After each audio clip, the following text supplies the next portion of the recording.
ورسوله الكريم أما بعد فأعوذ بالله من الشيطان الرجيم بسم الله الرحمن الرحيم والذين يتوفون منكم ويذرون أزواجا يتربصن بأنفسهن 4 أشهر وعشرا فإذا بلغن أجلهن فلا جناح عليكم فيما فعلن في أنفسهن بالمعروف واللہ بما تعملون خبیر۔ صدق اللہ العظیم۔ سورہ بقرہ کی آیت نمبر 234 عدت کے بیان کے بارے میں۔ عدت عورت کے ذمے ہوتی ہے اور عدت 2 قسم کی ہوتی ہے۔ ایک عدت طلاق کی ہے جو کہ عورت کے حیض سے جڑی ہوئی ہے، اور ایک عدت شوہر کی وفات سے ہے جو کہ چاند کے مطابق 4 ماہ 10 دن کی مدت ہے۔ پھر اگر کہ وہ عورت حاملہ ہو تو پھر عدت متوفی عنہا زوجہا کی، اور ایسی عورت جس کو طلاق ہوئی ہو دونوں کی ایک ہوگی۔ گزشتہ درس میں ہم نے رضاعت سے متعلق بات کی تھی، تو رضاعت میں جو احکامات وجوباً عورت کے ذمے لگتے ہیں وہ ہے وجوب ارضاع الام ولدها الرضعۃ الاولی، کہ پہلا دودھ عورت ہی اپنے بچے کو پلائے گی۔ ان کانت مطلقہ، اگر کہ وہ مطلقہ ہے، اور اگر مطلقہ نہیں ہے، وہ اپنی حیثیت پر یعنی ماں ہونے کی حیثیت پر برقرار ہے، وہ اپنے شوہر کی بیوی ہے، تو وسائر الرضاع ان کانت غیر مطلقہ، پوری مدت دودھ وہ خود پلائے گی۔ نمبر 2، اسلام نے بچے کے دودھ پینے کی مدت طے کر دی ہے، وہ ہے 2 سال۔ اس سے زیادہ پلانے کی اجازت نہیں ہے، شرعاً اس کی اجازت نہیں ہے۔ نمبر 3، دودھ پلانے پر اجرت لینا جائز ہے، لیکن یہ ایسی عورت کے لیے جو کہ مطلقہ ہو اور اپنے ہی بچے کو دودھ پلا رہی ہو۔ اور اگر ایک ایسی عورت ہے جو کہ وہ دودھ پلانا چاہتی ہے اور وہ اس کے بدلے میں اجرت لیتی ہے اور بچہ اس کا اپنا نہیں ہے تو بھی جائز ہے، لیکن حق یہ ہے کہ فوری طور پر جس بھی عورت کا دودھ پلایا گیا ہے اس سے جڑنے والے تمام رشتوں کو لکھ لیا جائے، تاکہ اگر کوئی رشتہ ان رشتوں میں سے کوئی رشتہ یادداشت رکھنے والا دنیا سے چلا جائے تو یہ بات سنداً ہاتھ میں موجود ہو کہ اس لڑکے سے متعلق فلاں فلاں محرم رشتے رضاعی طور پر بھی ہیں جن سے اس لڑکے کے لیے نکاح کرنا درست نہیں ہے۔ اسی طرح آدمی اپنے بچے کے دودھ کا انتظام کسی غیر عورت سے کر سکتا ہے۔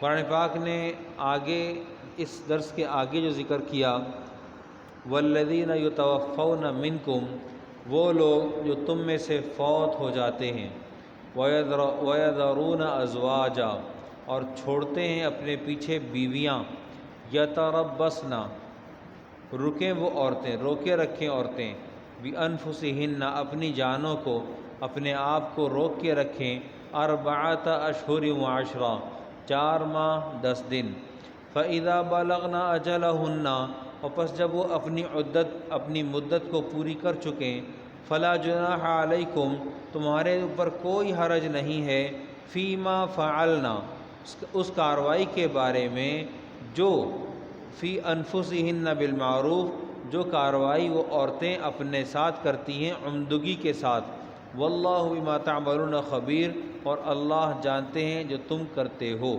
اللہ ان تمام تمہارے معاملات کے بارے میں خبردار ہیں۔ ہوا کچھ یوں کہ عبداللہ ابن مسعود رضی اللہ تعالی عنہ کو اللہ سبحانہ و تعالی نے بڑی فقاہت نصیب فرمائی تھی۔ امت کے سب سے پہلے فقیہ، سب سے پہلے مفسر ام عبد ہیں، ان کا نام عبداللہ ابن مسعود ہے۔ ان سے آ کر ایک آدمی نے سوال کیا کہ یہ بتائیے کہ ایک عورت کا شوہر مر گیا، نکاح ہو گیا تھا، رخصتی نہیں ہوئی تھی، تو شوہر مر گیا، اب کیا ہوگا؟ کیا اس کے ذمے مہر ہے؟ ایک سوال۔ دوسرا، کیا اس عورت کے ذمے عدت کا گزارنا ہے؟ دوسرا سوال۔ تیسرا سوال یہ کہ کیا اس عورت کو وراثت سے حق ملے گا یا نہیں؟ ایسی عورت ہے، سوال سمجھیے گا، ایسی عورت ہے جس کا نکاح ہوا تھا، رخصتی نہیں ہوئی، تو کیا اس کو مہر ملے گا؟ اس لیے کہ اس کا مہر مذکور نہیں تھا، مہر لکھا نہیں گیا تھا، نکاح کے وقت میں چھوڑ دیا گیا تھا۔ دوسرا، عورت کی عدت کیا ہوگی؟ آیا عدت ہوگی یا نہیں ہوگی؟ اور تیسری بات کہ عدت کے علاوہ اس کو وراثت ملے گی یا نہیں؟ یہ تین سوالات تھے۔ عبداللہ بن مسعود رضی اللہ عنہ نے ارشاد فرمایا کہ میرے علم میں نہیں ہے۔ کتنے بڑے آدمی تھے، امت کے فقیہ تھے، اور عاجزی، تواضع اور انکساری کا یہ عالم تھا، خود ہی کہہ دیا کہ میرے علم میں نہیں ہے، اس لیے کہ اس مسئلے کے بارے میں صراحت قرآن پاک میں موجود نہیں ہے۔ قرآن پاک اس بارے میں خاموش ہے، اور حدیث نبوی صلی اللہ علیہ وسلم مجھے یاد نہیں ہے، ذرا ٹھہرو میں سوچتا ہوں۔ انہوں نے بہت سوچا، کئی دنوں کے بعد اس پوچھنے والے کو بلایا، اور جب بلایا تو وہاں ایک صحابی اور ان کا نام تھا معقل ابن یسار رضی اللہ تعالیٰ عنہ، وہ موجود تھے۔ حضرت عبداللہ ابن مسعود نے ارشاد فرمایا تمہارا سوال، اس کا جواب میں اجتہاد سے دیتا ہوں، قیاس سے دیتا ہوں، لیکن حدیث اور قرآن سے میرے پاس اس کا جواب نہیں ہے۔ میری رائے یہ ہے کہ اس کے ذمے مہر بھی ہوگا، اس کو مہر مثلی ملے گا۔ مہر مثلی کا مطلب یہ ہوتا ہے کہ ایسی عورت کے جس کا مہر ذکر نہ کیا گیا ہو، اس سے متعلقہ خواتین کو مہر کیا دیا گیا تھا، جو مہر دیا گیا تھا وہ اس کو دیا جائے گا۔ مثال کے طور پہ 18 سال کی عمر کی لڑکی سے لے کر 24 سال کی عمر کی لڑکی تک، آج تک، یا اس کے بھائی نے جو لڑکی اپنے نکاح میں لی ہے، اس کا جو نکاح طے ہوا ہے، اگر وہ جو ہے وہ 1 لاکھ روپے ہے، تو اس کی مناسبت سے اب دی جانے والی لڑکی جس کی شادی کی جا رہی ہے، اپنے گھر سے رخصت کر رہے ہیں، تو اس کا مہر اس کے مناسبت سے رکھا جا سکتا ہے کہ جی ہم نے لی تھی لڑکی تو 1 لاکھ روپے مہر پر لی تھی، تو ہم دے رہے ہیں تو بھی 1 لاکھ روپے مہر پر دے سکتے ہیں۔ خالہ، ماموں، ممانی اور ان لوگوں کے مہر بھی شمار ہو سکتے ہیں۔ لیکن جو بہت پرانا زمانہ تھا اس کو، اور جو حالیہ زمانے کو سامنے رکھا جائے، تو حالیہ جو شادیاں ہو رہی ہیں ان کے اطراف میں جو مہر رکھا جا رہا ہے، اس کے مناسبت سے مہر رکھنے کی اجازت ہے۔ لیکن ایک بات یاد رکھی جائے کہ مہر کو اتنا آسان ہونا چاہیے کہ نکاح آسان رہے، ورنہ زنا آسان ہو جائے گا، ورنہ زنا سستا ہو جائے گا اور نکاح مہنگا ہو جائے گا۔ اور دوسرا یہ کہ میں کہتا ہوں کہ اس عورت کی عدت بھی ہوگی۔ طلاق کی جو عدت ہے وہ استبراء رحم سے متعلق ہے کہ عورت کا رحم پاک ہو جائے، لیکن یہ جو عدت ہے یہ افسوس کی ہے، سوگ کی ہے، غم کی ہے، اور اس کی مدت 4 ماہ 10 دن ہے، اس کا شوہر فوت ہو گیا ہو۔ اور تیسرا یہ کہ وراثت اس کو اس لیے ملے گی کہ اس کا نکاح میں بے شک مہر ذکر نہیں کیا گیا تھا، وہ تو میاں بیوی آپس کی باہمی رضامندی سے جب چاہیں طے کر لیں، اور جو بنیادی طور پر بات ہے کہ نکاح منعقد ہوا تو سو ہو گیا، اس لیے کہ 2 گواہ موجود تھے اور 2 گواہوں کی موجودگی میں ایجاب و قبول ہوا ہے۔ معقل ابن یسار رضی اللہ تعالیٰ عنہ نے کہا کہ آپ نے یہ جواب اپنے اجتہاد سے دیا ہے۔ عبداللہ بن مسعود رضی اللہ تعالیٰ عنہ نے ارشاد فرمایا کہ جی یہ میں نے اپنے اجتہاد سے جواب دیا۔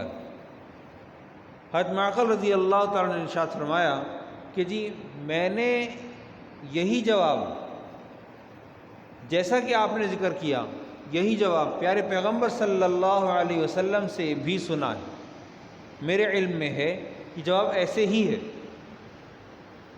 تو عبداللہ ابن مسعود رضی اللہ تعالیٰ نے بہت شکر ادا فرمایا کہ جو کچھ میں نے سوچا اللہ سبحانہ تعالیٰ کے حبیب محمد صلی اللہ علیہ وسلم کی رائے سے موافق میری رائے بھی ہو گئی، اور اس میں مجھے گواہ معقل ابن یسار بھی مل گئے۔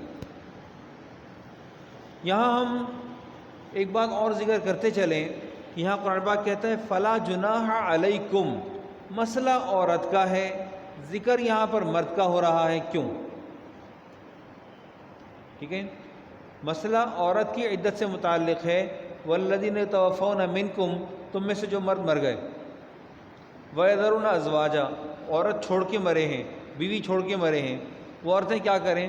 یتربصن بانفسہن 4 اشہر وعشرہ، وہ اپنی جانوں کے ساتھ 4 ماہ تک ٹھہرے رہیں، رکی رہیں، کوئی فیصلہ اپنے بارے میں نہیں کر سکتی۔ 4 ماہ 10 دن کے بعد فیصلہ ہوگا کہ وہ آیا کسی سے نکاح کرنا چاہتی ہیں، یا اپنے شوہر کا گھر چھوڑ کر اپنے ماں باپ کے گھر جانا چاہتی ہیں، یا وہ اپنے اسی گھر کے اندر رہ کر اپنے بچوں کی تربیت کرنا چاہتی ہیں، یا وہ اپنے دیور سے نکاح کرنا چاہتی ہیں۔ یہ فیصلہ ان کے اوپر چھوڑ دیا گیا ہے۔ قرآن پاک نے کہا فَإِذَا بَلَغْنَ أَجَلَهُنَّ، جب وہ اپنی مدت کو پہنچ جائیں، 4 ماہ 10 دن کی مدت کو پہنچ جائیں، تو فَلَا جُنَاحَ عَلَيْكُمْ، تمہارے اوپر کوئی حرج نہیں ہے، تمہارے ذمہ کوئی گناہ نہیں ہے، فیما فعلن فی انفسہن بالمعروف، کہ ان عورتوں نے اپنے بارے میں جو بھی خیر کا فیصلہ کیا، جو بھی خیر کا فیصلہ کیا، تمہارے اوپر حرج نہیں ہے۔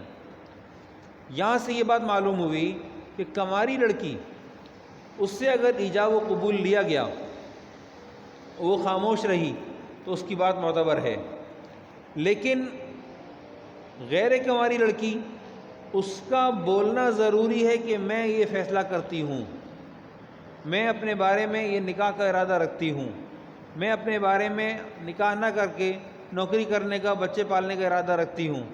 فلا جناح علیکم، تمہارے اوپر کوئی حرج نہیں ہے۔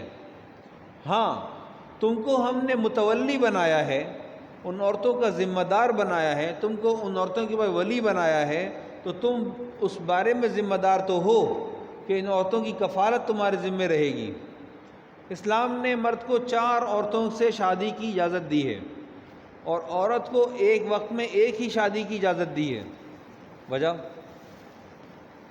عورت ایک وقت میں ایک ہی نکاح کر سکتی ہے، اس کی وجہ یہ کہ نسب محفوظ رکھنا ضروری ہے، نسب محفوظ رکھنا ضروری ہے۔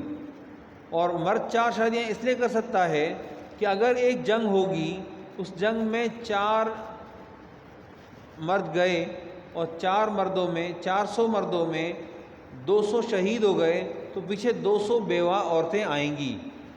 200 میں سے آپ کہیں کہ نہیں 100 بیوہ عورتیں بھی آ گئیں، تو ان کی کفالت کی ذمہ داری اسلام نے متعلقہ موجودہ زمانے کے مردوں کو دی ہے،